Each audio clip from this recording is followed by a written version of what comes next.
So ayun mga boss, panoorin natin tong nagmalay Spider-Man. Balakata niya akong magnakaw ng mga wire. Hindi ko alam, basta panoorin natin to mga bossing. Viral to ngayon kasi nag 3.3 million views na siya ngayon. Dito, panoorin natin to kay Pinas News Network.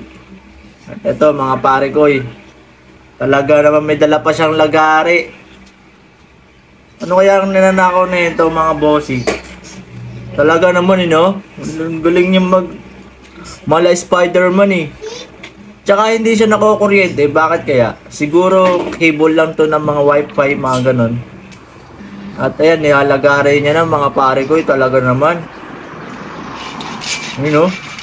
Gigil na gigil sa paglalagari. Parang naku, bossing, pag ikaw nalaglag dyan, mahal pa talaga yung ipanggagamot mo sa kikitain mong yan.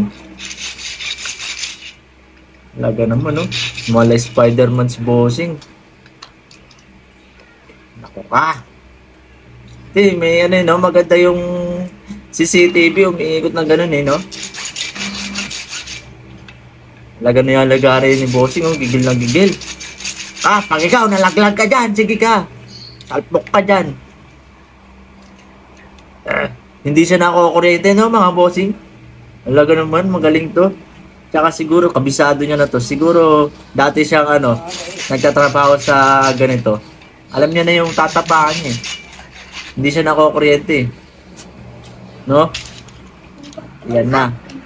At yan na mga bossing. Hintayin natin kung magiging successful ba to o magiging mission failed o mission complete. Talaga naman, bossing ko.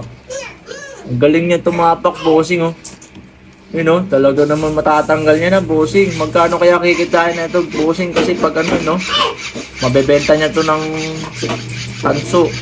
Kilo-kilo yan, bossing. Aba!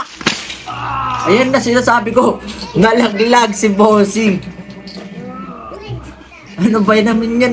Nalaglag si malay Spider-Man. Naku po, mas malaki pa talaga kikitain ay i-hospital mo, bossing. Ano kaya nangyari sa'yo? Wala ka. Ang sakit nun. Naku, kaya ikaw. Kaya maghanap ka na lang ng iba mong pagkakakitaan, hindi yung sarili mong ikakapahamak Naku, yan tuloy, nalaglag ka tuloy. Siguro, bali yung katawan mo doon. Hindi ka naman mamamatay doon, mababalian ka lang talaga. Kasi, pero malupit ka, nagbalay Spider-Man kayo, So, ayun, mag-iingat ka sa susunod.